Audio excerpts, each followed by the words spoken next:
managing director at Salvins, a leading tenant advisory commercial real estate firm.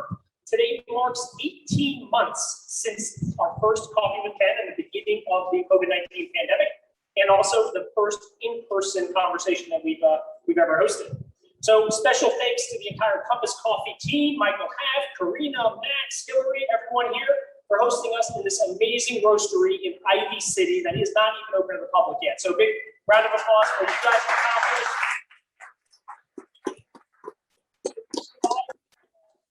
Getting through COVID on the other side. In the news today, California Governor Gavin Newsom survived the recall effort, and Broadway reopened last night for the first time since the pandemic began. Today's conversation is the equitable recovery post-pandemic for Washington, D.C., and we have an incredibly special guest, no one better to talk about the topic than Tony Williams, former mayor of Washington and the CEO of the Federal City Council. Sir, good to see you. Well, I feel like I'm at old time mistake. Well, look, 20 years ago, you were mayor of D.C., and today we're sitting here in this 50,000 square foot roastery in Ivy City, a neighborhood when I was at American at the time, couldn't really imagine something like this. Talk to us real quick about what it was like 20 years ago when you were mayor of DC, what you were dealing with, and the vision that you tried to put in place then to get us in a place like this today. Well, not to be corny, but first of all, thank you for having me on your screen show and everybody being here. I don't know what it's called.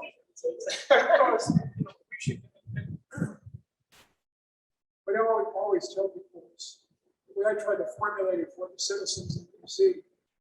I was running for mayor and then getting going. I would say to people, DC is an overloaded, underpowered car on a bad road that's badly driven. So we need a new driver. Marion was a great mayor, not a good driver of the car. It's a bad road because it's hard to be a city. We're overloaded because we're trying to promise everything to everybody. We need to just focus on the basics first. And we're underpowered because not enough revenue. Part of that's federal government restricting what we can do, but part of it is, why do we do this? How do we grow the economy? How do you grow the economy? Focus on rebuilding your neighborhoods, focus on rebuilding your downtown. In our case, the signature feature of our city was a waterfront. Focus on waterfront, and last but not least, if you think of the cities that we own, like New York Avenue, Fifth Avenue, Madison Avenue, in Chicago, Michigan. I grew up in LA. I'm not sure what the unifying feature of LA is, but LA's got some stuff. Wilshire Boulevard was there. And here in DC, one of the major corridors of DC was New York Avenue. This sounds hokey now, but when we first started, when you came into New York Avenue, first of all, you'd come in on the train, and it was like you were coming into a trash dump.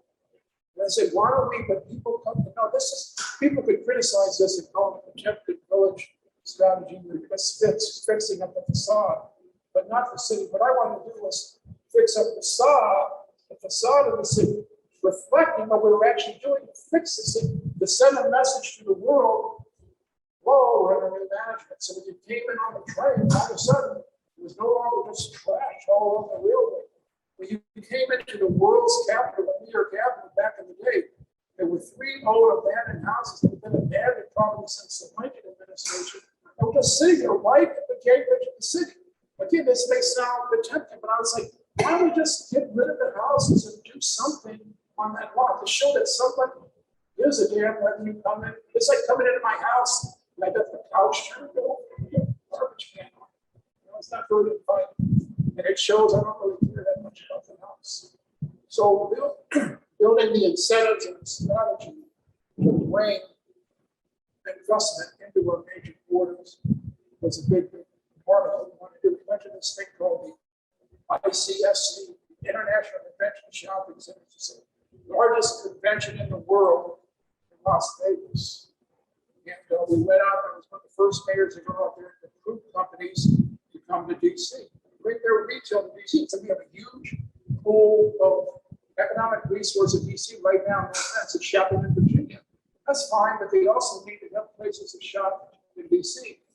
So like the Home Depot around the corner was the first major retail investment in DC. And then you started seeing it thanks to people like Doug Jamal on New York Short answers. Well, I mean, you get an extension of that, right? Compass, a retail brand, but this is a manufacturing facility where the capacity here takes it to a new level. You don't really associate that with DC. Yeah, and I drink a lot of coffee. I drink coffee. Well, another thing about 20 years ago is just last week we had the 20th anniversary of the attacks on September 11th. I'd like to get your perspective of what that was like for you when you were mayor, what that recovery was like, and what you see today as DC emerging from the pandemic, and any similarities, differences, or what should be done at a macro level. Tom Sherwood,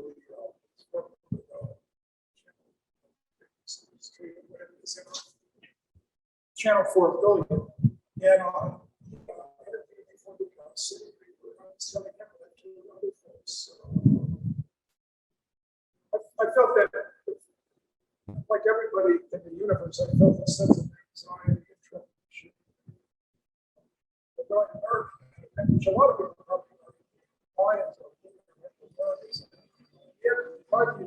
people expect you to run it well and expect it before that. But you also have to step outside of yourself and you actually really do a good job of being the chief consul. Because people are feeling bad and they need someone to console them, and that's your job. You can't just say, oh, I don't do that other stuff. Get off your ass, excuse my language, get out of yourself and act for a lot of, again, you could denigrate this and you could take the wrong view of this, but a lot of being a good political leader is a lot of times you're acting. Like a great example was I was with Bill Clinton once. Maybe that's not like the market, but he was in this one meeting screaming red ribbon at somebody about something, and then he had to walk through this curve with this event with these kids. It was like someone like Harry Potter waving a magic wand, and he became this just wonderful, gracious people with these fathers and these kids. Because now, what if he had said, oh, I feel angry, I feel bad, and he came out angry and bad with the kids? You can't do that. So what's that? Yes. But is that part of the role? Yes. So, I felt bad. 9/11, I had a migraine. I had to kind of get out of myself.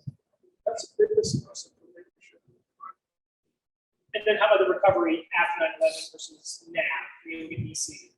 I mean, you were in a different time then, right? The city's financial situation was different than it is today, and what's happened over the last 20 years with the diversification of the economy.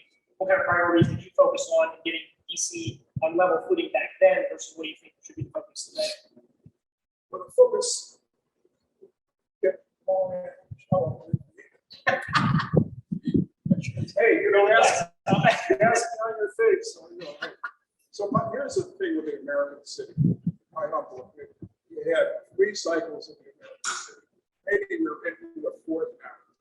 The first cycle was everybody coming in, the African Americans, mechanization of the farms, and horrible racial segregation coming up north.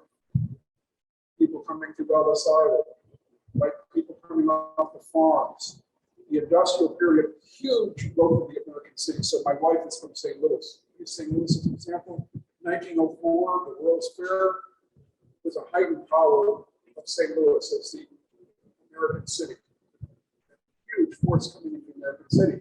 Then you had World War II, Great Depression. By the time you get to the 50s, with a combination of out migration for greener pastures, federal subsidies, racial distancing, all vicious cycle building up the cities of bad, bad management, high crime, for a lot of reasons, for schools, all these things feed on themselves.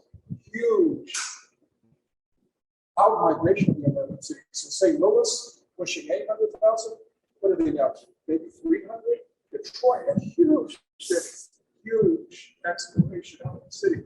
So by the time I became mayor, all the cities are trying to figure out how do we renew cities as centers of growth in these metropolitan areas. And the big question now, and some cities have succeeded more than others. I would say we succeeded more than others. But now the big question post-COVID is, what's the future of the American city? What's the office situation going to be like? Retail is already there forever. What's it going to be like? Right? What are residential patterns going to be like? We've got to really sit down and rethink now those building blocks of a place like DC. One might view. Yeah, so yes. My view is if we've got to really think the plan A strategy for a place like see is, let's get all hands on deck. Let's work with the right administration, the Office of Personnel Management. First order of business is trying to get people back into the federal envoy, into Department of Agriculture, NASA, DOT, all these big complexes. Let's get people back. Let's get people life back into downtown and all the positive multiplier economic benefits from that, right? But what if that doesn't happen? What's plan B? To me, plan B is let's rethink the city. If people are going to be working remotely, they can work remotely in Liberty City. They can work remotely in Virginia or in Maryland. Let's give them an incentive to work remotely in Liberty City. Let's rethink our downtown into new spaces to be. You know, our downtown is dated. It was designed back in the, it was not a threadbare. It's like the guy who comes to the party and the lady comes to the party, everybody's looking at him like, you know, that's kind of the downtown's not its best. So how do we think that is? It's places for people to live and work. And very importantly, how do we do this in an inclusive way? Because we've learned how to do neighborhoods now that are inclusive. Doing, in my mind, doing mixed income neighborhoods now so much easier now with the economic knowledge we have now, but we didn't have 25 years ago. DC is a unique place. You can't get vertical, so you have to go out. So you talk about the waterfronts. And someone in New York was asking me how I like being back in DC and what do I think of the real estate scene. And I love breakfast and coffee. So I described it as a bit of a muffin top and a bit of a thin one. So anything new that's built is the flight quality in the office space side, big firms on the top of the building and all of that. But then also it's been spread out here in United City. You look at other neighborhoods from Shaw to the waterfront. So it's almost like the traditional CBD isn't the most attractive place to be today for office tenants. We have big companies that are coming in, Signal House and elsewhere around the district. So it's almost the perimeter outside has created a bit of a donut effect. How do we think real estate should be looked at differently? Right? Like should some of the stock office in downtown be converted to hotel or residential? How do you think about just kind of? Again, I think this has to be done in an inclusive, socially responsible, feasible way. I think we should think about creating broad area plans where we rethink these lots and make them into 21st century lots, whatever that means. And we should incentivize. We have to do it in a defensible way, politically defensible way. We should incentivize the private sector to rebuild these lots. Because some of these old buildings with dogs, this idea you're just going to tear out some walls and make them into hotels. So it was a lousy building for an office, it's a lousy hotel, right? When you look at DC today, the diversification of the economy over the last 20 years seems to be putting it in a better position than maybe 20 years ago. How do you think about the Amazon effect, new tech companies? It seems like this region is really having a moment. With the Amazon coming, a large part of the appeal from them publicly stated was the ability, because of Metro, to attract capital from Charlotte, right? So these pockets of DC being fuel for this broader growth. How do you think that has evolved? What more can be done to diversify the economy? You know, how do we continue to make DC less reliant on the federal government, for example, when you're thinking about it? First of all, the region itself is not doing well compared to other regions in the country. It's certainly well to bring Amazon here. That is building a collaborative effort that I think we really led the federal city council to build long-term capital funding for Metro. I think that sent a signal to the world that we could bring regional leadership together on the major issue. Bring Amazon here, help diversify the regional economy from the federal government. I think the first order of business for the district government is when mayors around the world ask me about city what they need to do. If you look at the models of American government, one of the key models of American government, there's liberty, there's social responsibility, and equality. Architecture of a system of government and politics and economic system. People call settled expectations. People need to know, this doesn't sound very glamorous, but I need to know that things aren't going to be worse a month from now. So if you came to me and said, my city's a mess, I'm trying to rebuild my city. Nobody's trying my city. I would say to you, the first thing you have to do is send a message that things won't get worse. Now, maybe you don't have a press conference in the house. Ladies ladies and gentlemen, things are not getting worse. That's not it. We are at rock bottom. We're at rock bottom and we're not getting worse. But you gotta send a message to the world that things aren't getting worse and they're gonna begin getting better. Not tomorrow night, they're gonna begin getting better. The venture investor will come in.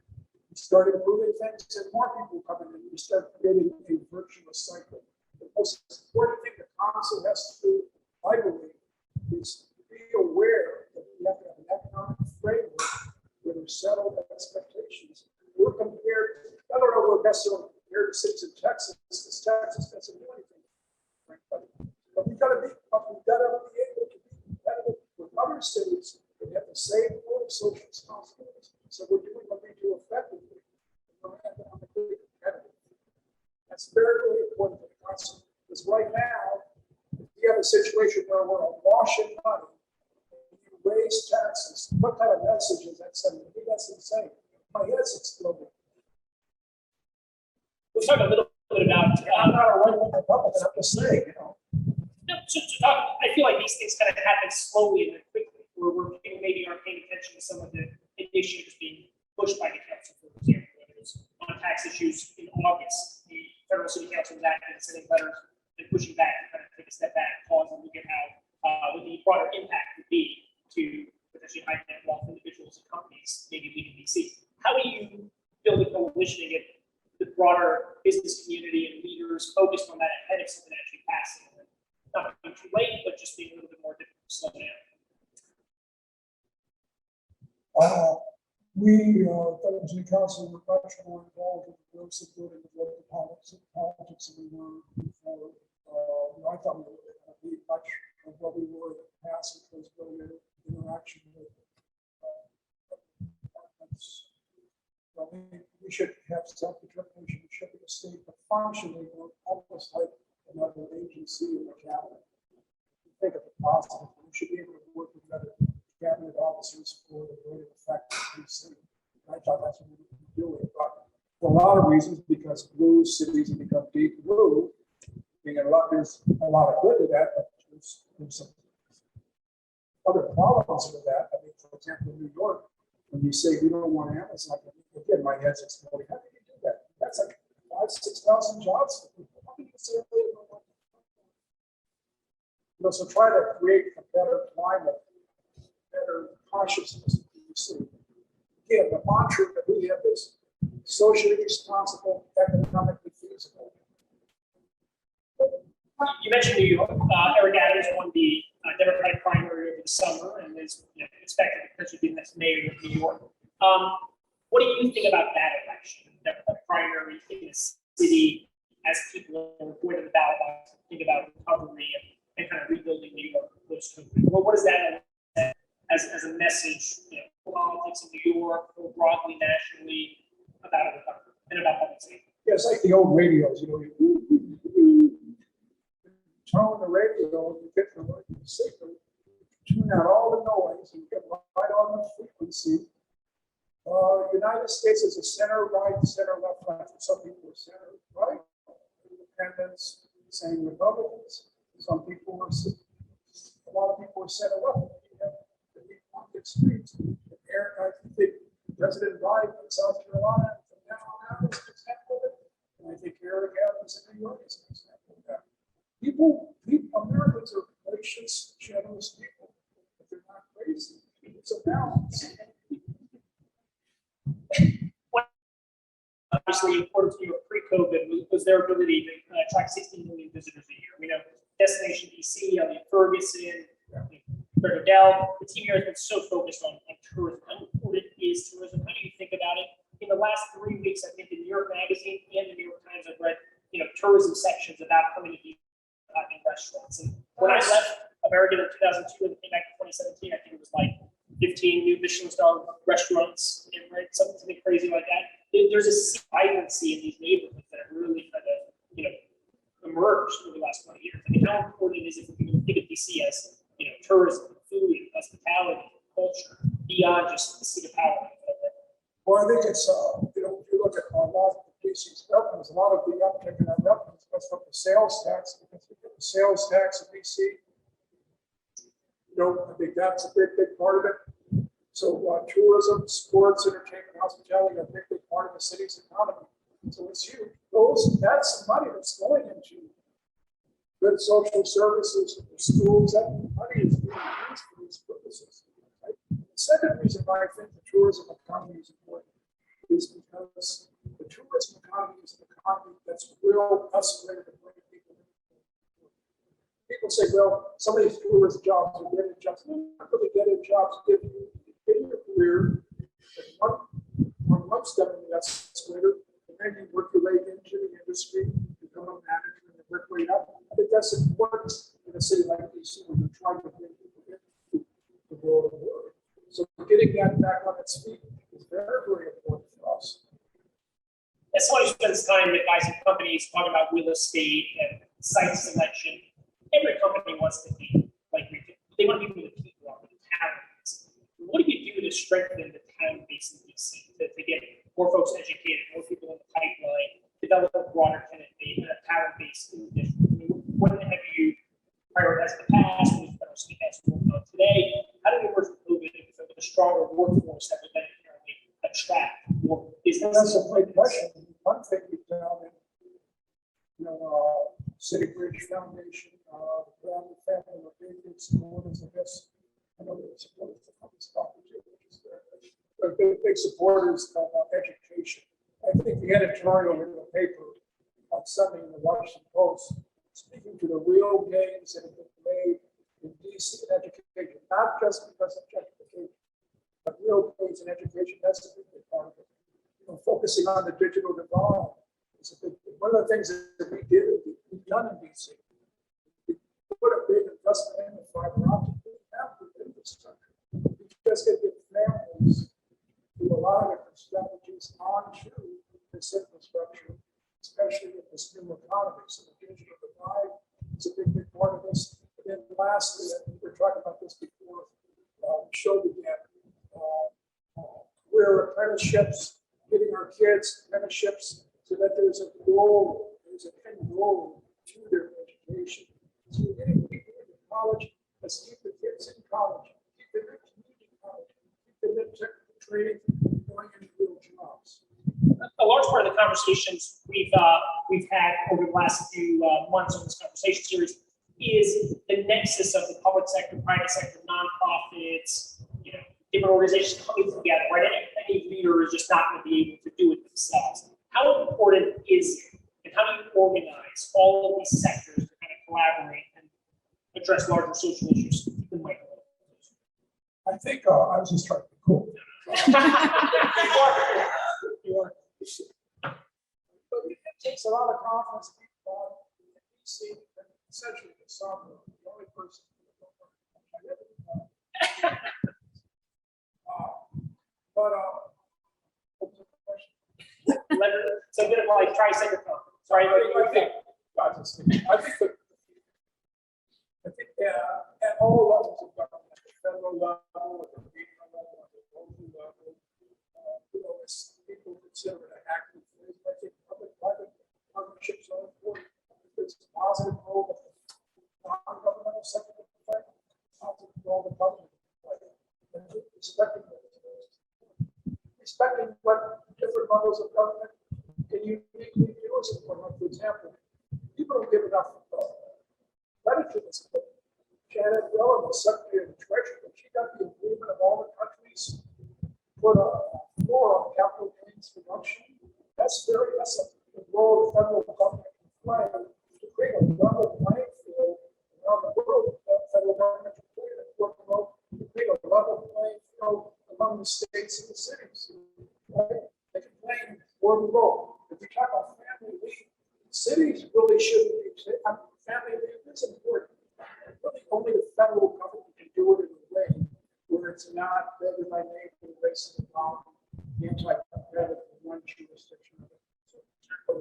So that's an example of what government uniquely can do. Other things that really the private sector can do, they can do well. Creating these spaces I'm talking about, the local area, the private sector can do well. I think the private sector can do. It has done a lot to support social services. Can do and has done a lot. If there's disagreement on this, the things things like charter schools. So When you talk about local control in DC, obviously the federal government has such an overbearing power. Are you optimistic of DC statehood ever happening? What more control would you like to see DC have over itself, whether it's RFK Stadium site, etc.? Like, what are some good compromises in the near term? What's the future look like as it relates to more proper self-governance in the district? well, I think DC will get full representation. It's just a question of time. I think the way I look at it is, a lot of people, Congress, will say, "Oh, this DC statehood is legally political." That's like pretending to roll in Casablanca saying, "I'm shocked." I mean, every state's submission into the union, hello, it's a political entity making decisions. One example that's been brought up is when the Dakotas were brought into Dakota territory. Republicans created a lot of the states in the territorial period. They created a lot of states because they were more senators. God bless them. They wanted to show. They wanted to create more senators. So this notion is crazy. It forces, but that's part of American government. The reason why DC's had a hard time, there were a series of reasons. All of them are falling by the wayside except one. So one, for example, were badly managed. I don't think that's really an issue. That we were after American city. I don't think that's as much an issue. American state cities. Americans don't hate cities anymore. COVID's coming.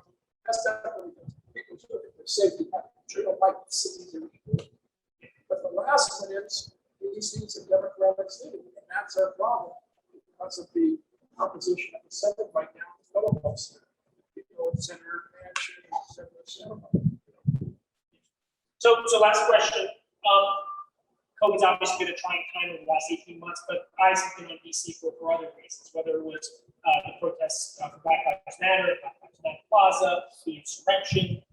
Coming out of this, like, what is your hope for the perception of DC? The last 18 months, a lot of attention for folks watching at home has been on the district, but coming out of this, what do you want people to think about? What do you want them to see when they think about DC? Well, I think we're worried about, obviously, we're all worried it's small, like 9/11. But I think we're more profoundly worried about January 6th. That's all we know.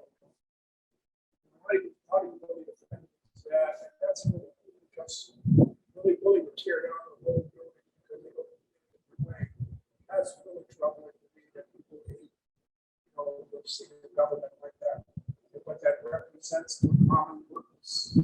It's really troubling to me. So people are saying, well, an anti-vaccine, and you say, well, you've got vaccines for 6 other things that are mandated, and then they say, well, let's get rid of them. I'm like, oh my God. So I'm really worried about that. Well, I believe that, once the Churchill had it right, Americans will always do the right thing once we exhausted all the alternatives. Well, look, I want to thank you for being our first in-person guest on Public 10. I want to thank all of you for being here today and tuning in, and everyone on Zoom who watches regularly. Our next conversation is going to be on October 6th with the projected next mayor of New York City, Eric Adams. So we're excited about that. You can visit coffeewith10.com to tune in. And in the meantime, I want to make sure you all stay vaccinated, get vaccinated, and stay healthy. And just one last programming thing, I want to make a special recognition and thanks to our kind of de facto executive producer, Melanie Torres. Melanie has been with Savills and has been helping me so much over the last 18 months. The secret of the Savills, our company, recognize that, and she's now off to greener pastures at the corporate level, helping me out firm broadly. So I just want to thank her for everything over the last 18 months. So until next time, thanks for tuning in.